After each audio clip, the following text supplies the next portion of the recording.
In vain I have struggled. It will not do. My feelings will not be repressed. You must allow me to tell you how ardently I admire and love you. Go ahead, knock yourself out. In declaring myself thus, I am fully aware that I will be going expressly against the wishes of my family, my friends, and I hardly need add my own better judgment. Wait, that was an insult. The relative situation of our families is such that any alliance between us must be regarded as a highly reprehensible connection. Reprehensible? Indeed, as a rational man, I cannot but regard it as such myself, but it cannot be helped. Almost from the earliest moments of our acquaintance, I have come to feel for you a passionate admiration and regard. Well, naturally. Which, despite all my struggles, has overcome every rational objection, and I beg you most fervently to relieve my suffering and consent to be my wife. No, no, don't relieve yourself here. I just cleaned this room. Oh, no. You just barged in here and just started talking about relieving yourself in this room. I mean, what do you want me to tell you? Seriously. I mean, what were you thinking?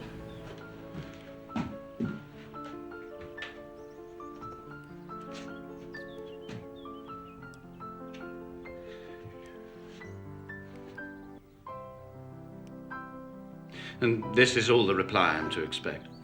What else did you want from me? I might wonder why, with so little effort at civility, I'm rejected. Wait a minute, what kind of answer did you want? You just barged in here and said you were going to relieve yourself. Of course I'm going to say no.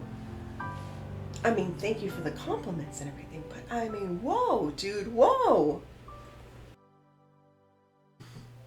Well, Mr. Darcy, as much as I love listening to you, and I do think it's adorable, and you know, I'm just going to say one thing. Thank goodness you're cute, because you're hella rude, mister. But anyway, I'm Indy Annie Jones, and welcome to my channel.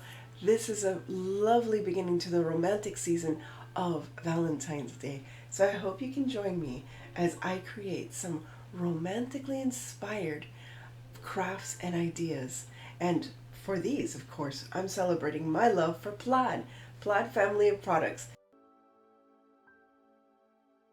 Paints, Mod Podge, so many things, paintbrushes, and I decided it would be fun to collaborate with other friends who are also PLAID product ambassadors on this collaboration where we share our love for PLAID and, of course, the beginning of the romance season.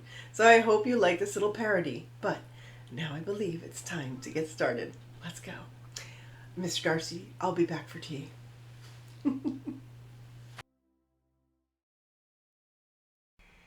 I love PLAID, and being a PLAID ambassador, I have wonderful friends that I can also share my love for PLAID.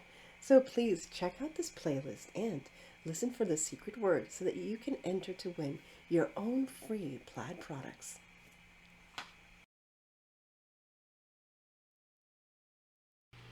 For our first project, we're going to make a shabby chic book box. I think it is perfect to add a little, I don't know, just romance to any area, and also a wonderful way to use scrap cardboard. So you're saving money and you're saving the environment, and also making something very customized and pretty to store jewelry or even craft supplies. I have a couple of book boxes that I want to use in my craft room, and this is just going to add to it. So instead of having, you know, stamps and other items just hanging around, they'll be nicely hidden in this lovely little book box that I am making today. So whatever measurements you want to do, because you can make this any size you want, what I would suggest, especially for the sides of the book box, is to make sure that you double up on the cardboard just to make it extra sturdy. We're going to also add something else to make it sturdy on the sides, and you'll see that in just a moment. So all I'm doing here is, the first thing is I would measure out your cardboard, make sure it all matches up so that you can add the sides and that they're perfectly matched up with each other. And what I used at the bottom, obviously, for the back cover and the front cover of my book box is just one continuous piece of cardboard. Now, in the future, when I make another book box, I was thinking I would like to have that curved edge on the back of the book so that it looks more bookish. Does that make sense? Bookish? Like, not like wears glasses and stuff, but you know, it has that curved spine. So that's what I would like to do the next time I create this.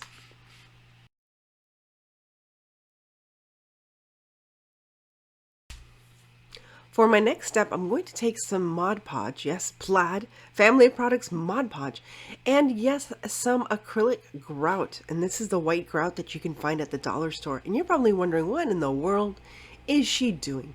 Well, I'm kind of creating a little bit of something called gesso, but it's not gesso yet. I'm going to create some homemade gesso in just a moment. And what I'm doing is fortifying those sides, as I said before. Number one, I want to cover up the edges of the cardboard box so that you don't see the corrugated cardboard part of it. And all I'm using is some paper bag looking tissue paper that I had on hand. Actually, it came in one of my packages. And I said, oh, this is something I'd like to keep, and hence why I'm a hoarder. Anyway, this is how I'm fortifying the sides of the book box. Because if it is going to hold supplies and what have you, I want to make sure that they're strong sides. Not only that, but I also line the inside with some, what is that called? Scrapbook paper. Yes, I already used scrapbook paper. Now, I'm actually going to make some homemade gesso. If you haven't used gesso before, it's expensive. I'm just going to start there. And what it is, it's a mixture of kind of paint, glue, and texturizing. So what I'm using is an old bottle of Mod Podge, adding a little bit more Mod Podge. I'm going to add a little bit of cornstarch, not a lot, just a little bit, just to thicken it a little. And then to this, I've also added some water. And I'm going to add again some of that acrylic grout. And gesso is like a primer or a medium primer that you add to canvases before you paint. It strengthens the canvas. It primes the canvas and protects the canvas actually. And adding the white what's it called grout. I'm also going to add some paint. I am going to add some plaid white acrylic paint just to make sure it's nice and bright and white. And this is what I'm using to fortify the cover and the back cover of the book itself. Now again, I'm going to use that tissue paper. It's really good paper. I wish I could find more of it because it is like paper bag kind of paper, but it's a little thinner, so it's a little malleable, and it's wonderful. And I thought this would be a wonderful way to fortify. And once again, I'm adding some more of my homemade gesso. And it's Gesso is what this medium is usually called. And I'm sure some people out there already know about it, but this is a fun and fast and inexpensive way to make gesso at home. And this is what I did, is I covered the whole entire book, back cover, front cover, and the back spine with the paper and the gesso.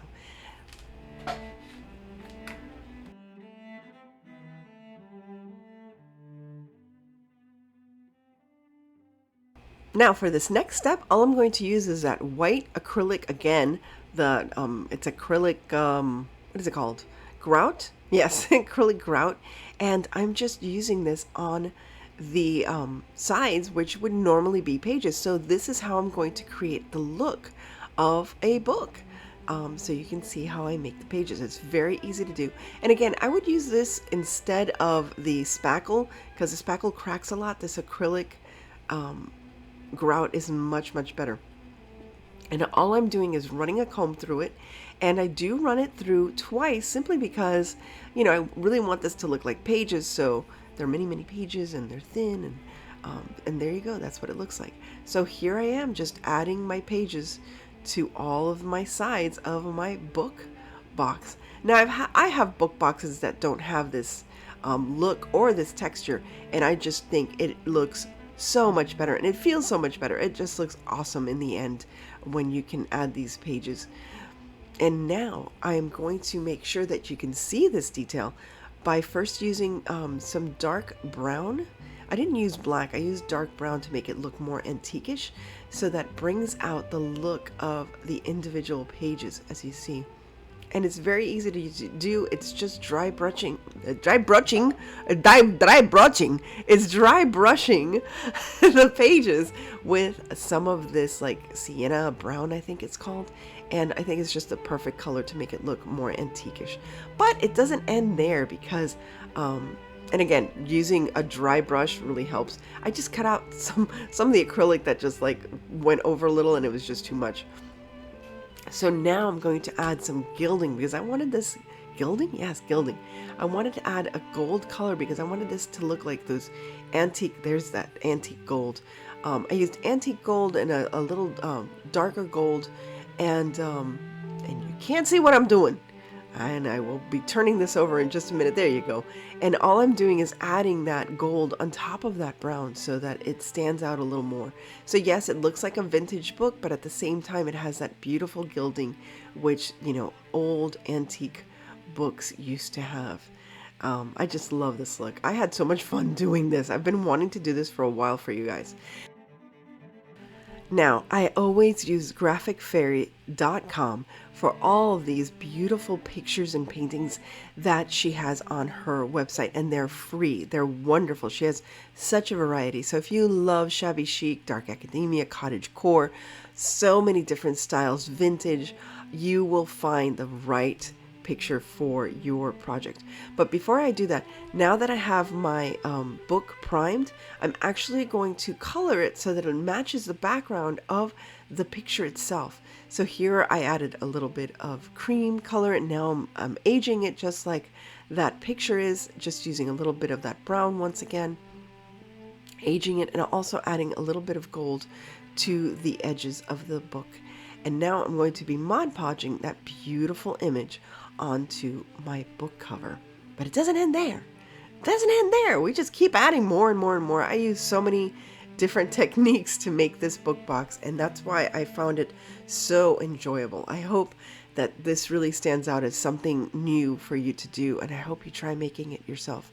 I think it's a wonderful idea to have a book box as a jewelry box in anyone's room, even in just, you know, even on a coffee table. Imagine having one of these lovely book boxes on your coffee table to match your decor, and having all your remotes stashed away in there. I think that's perfect.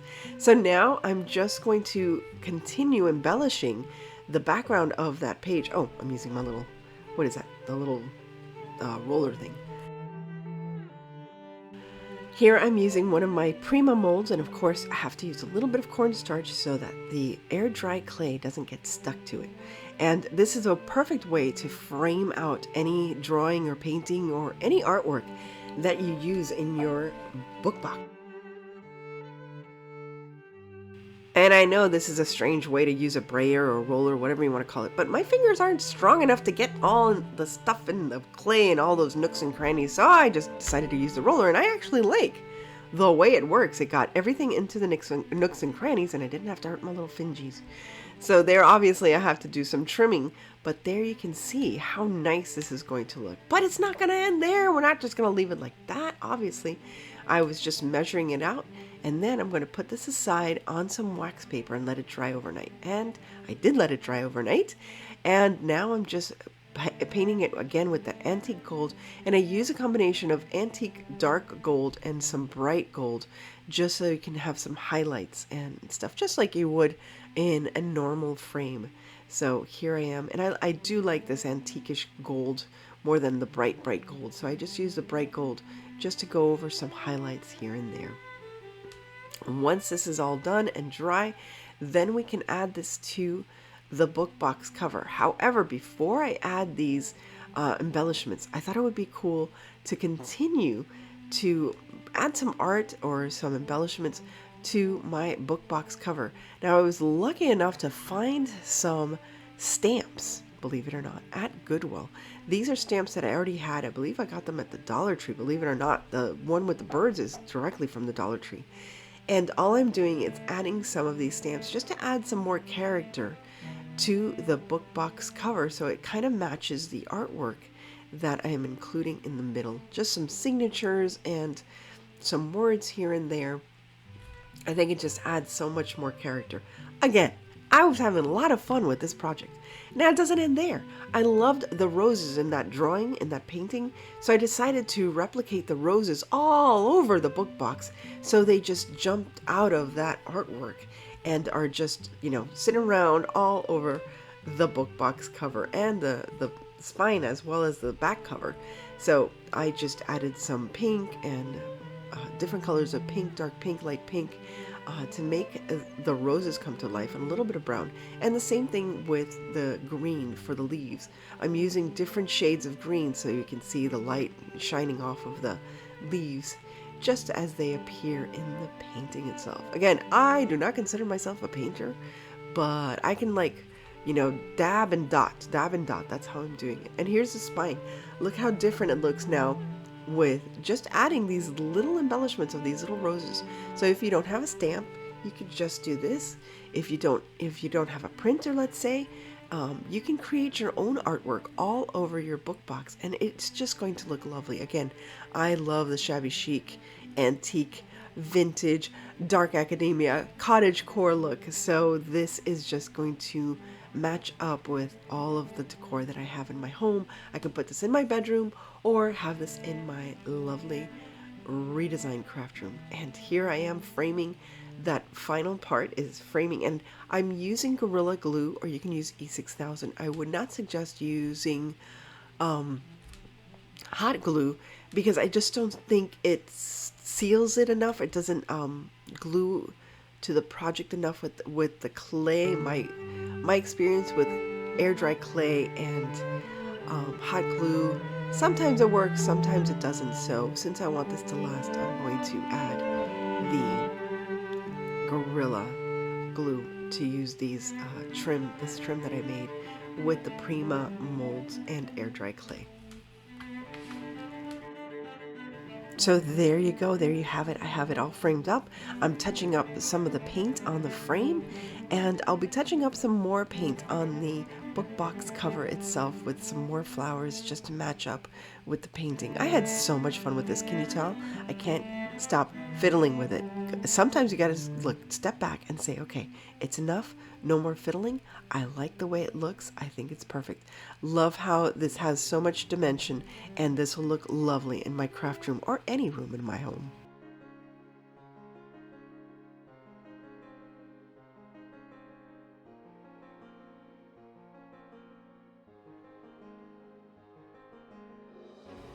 For my next idea, this is going to be my take on those conversation hearts that you see all over the place during Valentine's Day. But before we go there, check out my nail polish. Well, it's not nail polish, it's actually nail gel. It's completely vegan nail gel from ADDICT.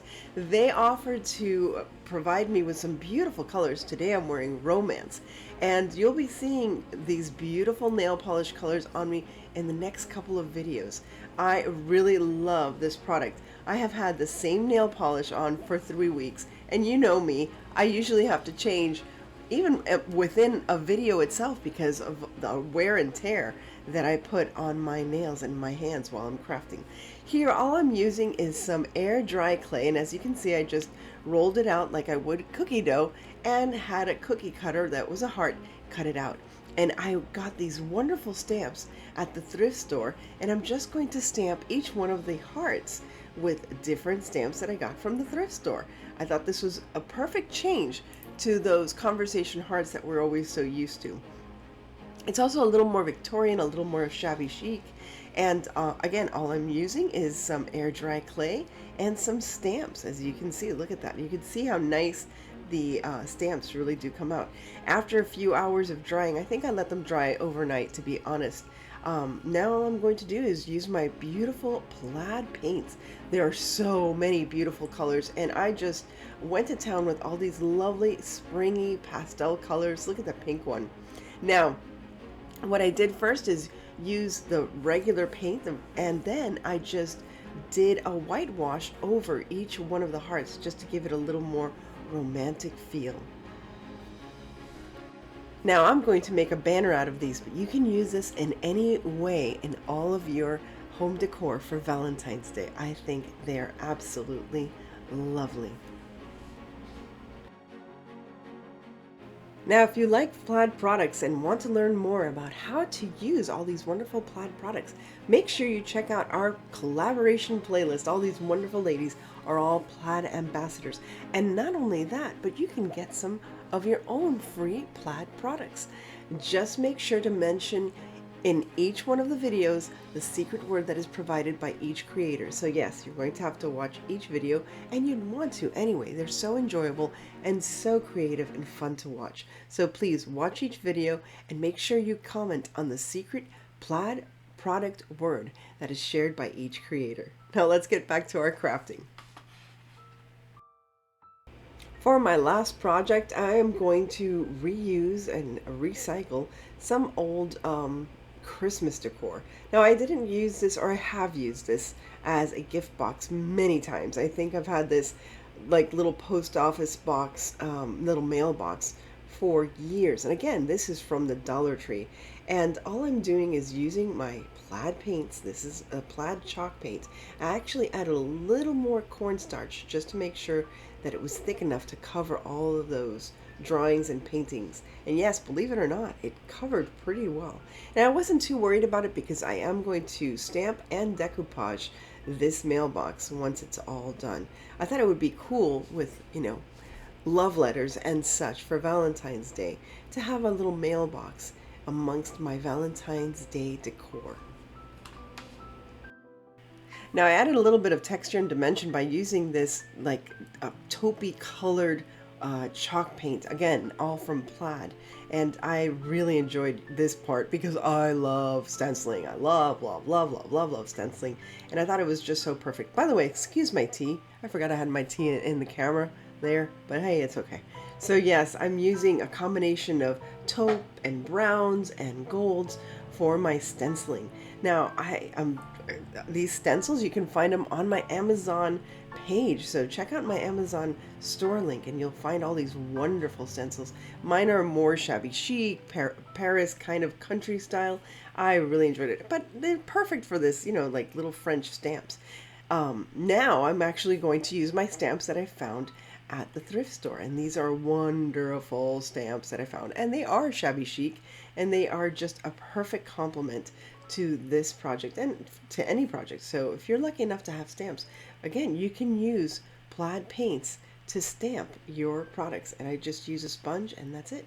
Now I'm going to use my favorite plaid product, which is Mod Podge, and it's also the secret word. So remember to comment Mod Podge, that's Mod Podge, in the comments below, so you'll be entered to win some wonderful free plaid products that are being sponsored by Plaid themselves. They are very supportive of the plaid creative community. So please remember to watch the other wonderful creative ladies here that are plaid ambassadors as well, so you can learn how to use other plaid products, and maybe you'll be lucky enough to be entered to win these wonderful products. Everything from paints to paint brushes to Mod Podge. They even have resin. It's an incredible assortment of products to make your crafting just come to life. Now, once you're done decoupaging and stenciling and stamping, make sure you age your item, especially if it's, I don't know, for shabby chic, it's got to be aged. And so here I'm just using some of the leftover paint and aging the edges. And here I have all these wonderful florals that I had from last year, and just adding some eucalyptus leaves just to add some more texture. I added a little bit of lace, and I just put them inside of this mailbox, and I think it just looks so sweet. But it needed something else. It needed a little postcard, and I said te amo siempre, or something, siempre mi amor, in Spanish. I should have done it in French, but I know Spanish. I don't know French that much. Je t'aime, I guess I should have written. And just sticking that there as if someone just left this beautiful set of flowers, this beautiful bouquet of flowers in the mailbox just for me.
Thanks so much for stopping by, and don't forget to stop by all of these lovely ladies and their videos on this playlist. They are using Plaid products as well, as they are Plaid ambassadors. And don't forget to listen and watch for the special word. Mine, of course, is Mod Podge. Please remember to comment below so that you'll be entered to win. Thank you so much for joining me today, and I hope you enjoy this playlist. I want to thank each and every one of the ladies that participated, and thanks to you as well. Please like, share, and subscribe, but most importantly, remember to stay safe, be kind. God bless each and every one of you, and remember to live the adventure. Come again soon. Bye. Wait, so you just barge in here and tell me you're like madly in love with me against your best nature and all this stuff? I mean, come on. All I was doing here was doing my crafting. You just barged in here saying you got to relieve yourself. What the heck was that all about? I mean, Mr. Darcy, please contain yourself, sir.